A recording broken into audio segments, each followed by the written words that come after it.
Would fasting over 12 hours shrink your ovaries?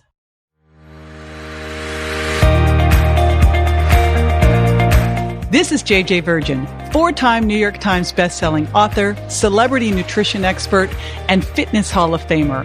I've been on a lifelong quest for answers to the toughest health questions. And now I'm sharing what I found with you. Welcome to Ask the Health Expert. Barbie from Instagram asks, would fasting over 12 hours shrink your ovaries? Hey, it's JJ, and I've got intermittent fasting expert Cynthia with me. Now, her TEDx talk on intermittent fasting, it's been viewed over 8 million times. So yes, she's a bit of an expert on this subject. In fact, she's my go-to expert on this subject. She loves to travel, and she's a voracious reader. She reads 4 to 5 books at once. Plus, like me, she's a total boy mom. She's got 2 human ones, although she's got 2 canine ones too. I've got Daisy girl, She'll be right back to answer this question. So stay with us.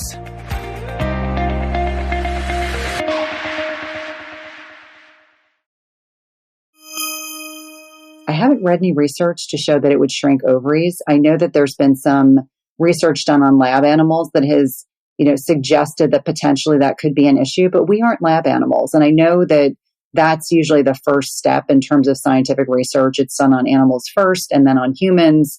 And so I would just look at it as there are a lot of signs that we need to monitor and look for in terms of fasting to see its impact on our reproductive health. And so if someone is sleeping through the night, their stress is dialed in, they're not over exercising, their energy is good, then I think women that are still cycling can easily adapt to doing intermittent fasting either on a daily basis or doing every other day or doing one 24-hour fast a week. And then women that are in perimenopause, making that transition into menopause, the 5 to 7 years preceding menopause, they can certainly utilize this strategy, but it is easiest for women who are no longer getting their periods because they just don't have that hormonal fluctuation month to month. And, one other piece that I think is really important to kind of tack into here is that women that are still getting their periods every month should and can utilize intermittent fasting the first 3 weeks of their menstrual cycle. So from day 1, when they start bleeding, up until 5 to 7 days preceding their cycle, they can safely integrate intermittent fasting, even if it's a couple times a week, once a week, etc.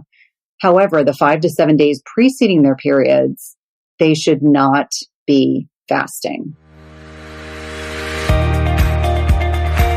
This is JJ with Ask the Health Expert. I do this 5 times a week, so make sure you never miss a show by going to subscribetojj.com.